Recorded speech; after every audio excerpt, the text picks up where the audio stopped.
સ્વાગત છે। આગળ વાત કરીએ તો મહત્વના સમાચાર મળી રહ્યા છે। નજર કરીએ મહત્વના સમાચાર પર। રાજ્યસભાના ઉપસભાપતિ તરીકે હરિવંશ ચૂંટાયા છે। જે મહત્વના સમાચાર, ત્રીજી વખત હરિવંશ ઉપસભાપતિ તરીકે ચૂંટાયા છે।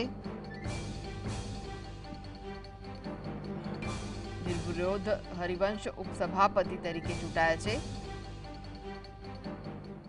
રાજ્યસભાના ઉપસભાપતિ તરીકે હરિવંશ ચૂંટાયા હોવાના સમાચાર મળી રહ્યા છે। કોઈપણ વિરોધ વિના તેમને ચૂંટી લેવામાં આવ્યા છે। ત્રીજી વખત હરિવંશ ઉપસભાપતિ તરીકે ચૂંટાયા છે।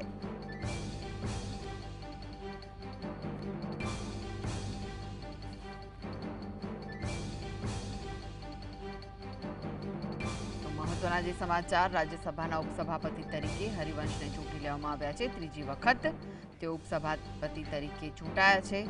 કોઈપણ વિરોધ વિના તેમને ચૂંટવામાં આવ્યા છે।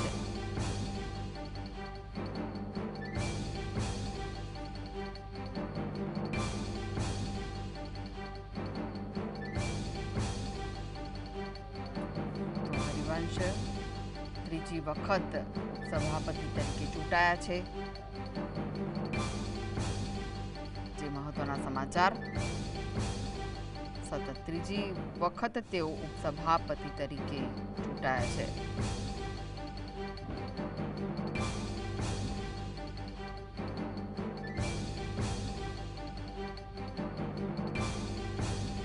તો કોઈપણ વિરોધ વિના તેમને ચૂંટવામાં આવ્યા હોવાના સમાચાર। જે મહત્વના સમાચાર,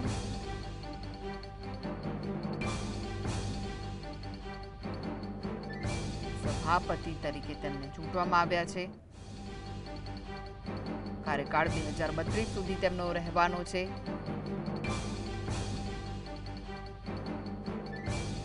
હરિવંશ નારાયણ ફરી એકવાર ઉપસભાપતિ તરીકે તેમને ચૂંટવામાં આવ્યા છે। જે મહત્વના સમાચાર સામે આવી રહ્યા છે।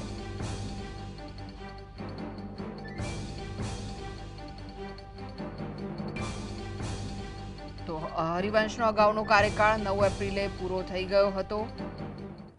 તેમની પાર્ટી જેડીયુએ આ વખતે નામ આપ્યું ન હતું અને ત્યારબાદ રાષ્ટ્રપતિએ તેમનું મનોનયન કર્યું હતું।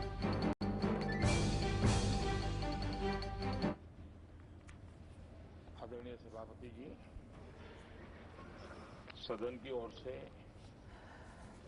मेरी तरफ से मैं श्रीमान हरिवंश जी को बहुत बहुत बधाई देता हूं।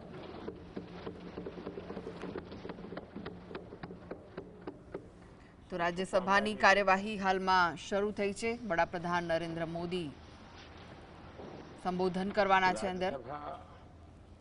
મહત્વના સમાચાર,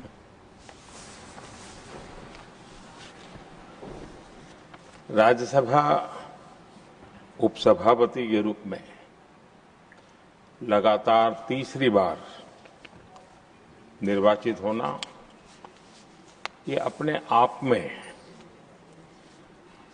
इस सदन का आपके प्रति जो गहरा विश्वास है और बीते हुए कालखंड में आपके अनुभव का जो सदन को लाभ मिला है, सबको साथ लेकर चलने का आपका जो प्रयास रहा है, उसको एक प्रकार से सदन ने आज एक मोहर लगा दी है। और ये अपने आप में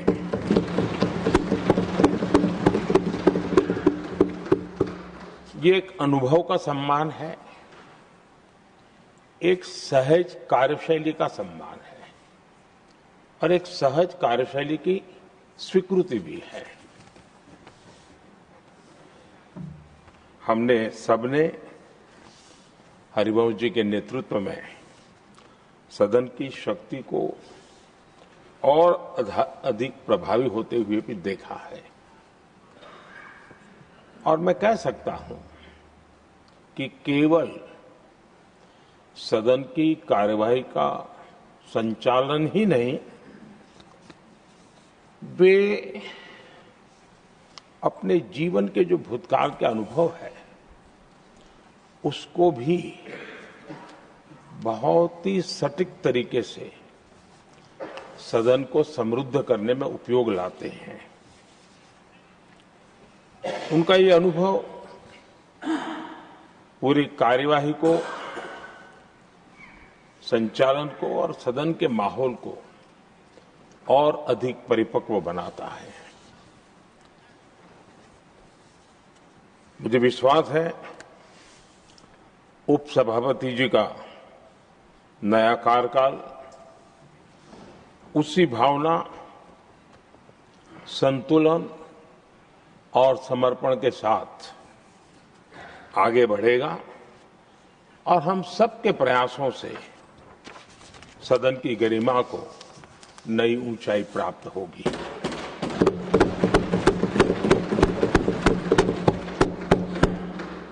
आदरणीय सभापति जी, हरिवंश जी का जन्म जेपी के गांव में हुआ और सहज रूप से ग्रामीण पृष्ठभूमि के कारण उन्होंने अपने गांव के विकास में विद्यार्थी काल से भी कुछ न कुछ करते रहे। उनकी शिक्षा दीक्षा काशी में हुई और इन सारे विषयों पर मुझे भूतकाल में बोलने का अवसर मिला तो मैं काफी कुछ कह चुका हूं, इसमें से आज उसको दोहराता नहीं हूं।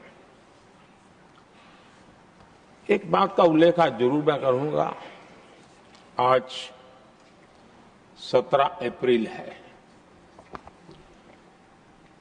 और 17 अप्रैल 1927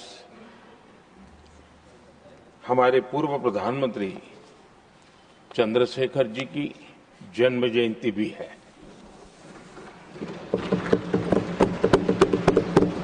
और विशेषता ये है कि आज 17 अप्रैल को आप जब तीसरी बार इस दायित्व को संभालने जा रहे हैं और वो भी चंद्रशेखर जी की जन्म जयंती पर, और चंद्रशेखर जी के साथ आपका जुड़ाव, उनके प्रति आपका लगाव और एक प्रकार से आप उनके सहयात्री रहे उनके पूरे कार्यकाल में, तो ये एक अपने आप में एक बहुत ही बड़ा सुयोग है। आपने चंद्रशेखर जी के जीवन पर किताबें भी लिखी हैं और चंद्रशेखर जी के एक बृहद जीवन को नई पीढ़ी तक पहुंचाने का एक बहुत बड़ा काम भी आपने किया है और इसलिए आपके लिए एक बहुत बड़ा विशेष अवसर बन जाता है कि चंद्रशेखर जी की जन्म जयंती पर आपका तीसरा कार्यकाल का प्रारंभ।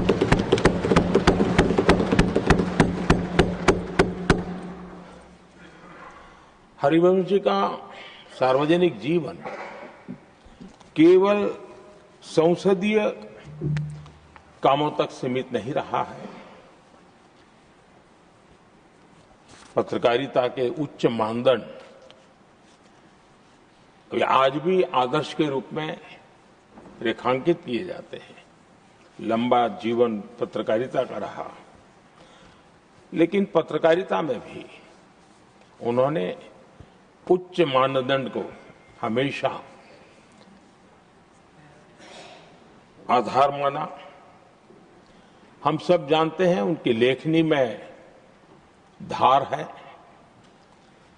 लेकिन उनकी वाणी में और व्यवहार में सौम्यता और शिष्टता भरी भरी रहती है। ये अपने आप में और मैं जब गुजरात में था तब भी मैं उनकी लेखों को पढ़ने की मेरी आदत रही थी और मैं देखता था कि वे अपना पक्ष बड़ी दृढ़ता के साथ रखते थे और मैं अनुभव करता था कि उसमें काफी अध्ययन के बाद उसका निचोड़ उस पर प्रकट होता था।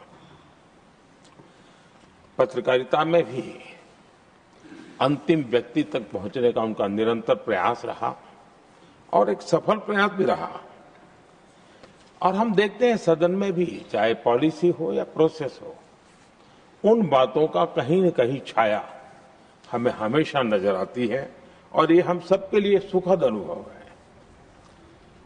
वे समाज की वास्तविकताओं के साथ गहरे जुड़ाव के साथ काम करने वाले व्यक्ति रहे हैं।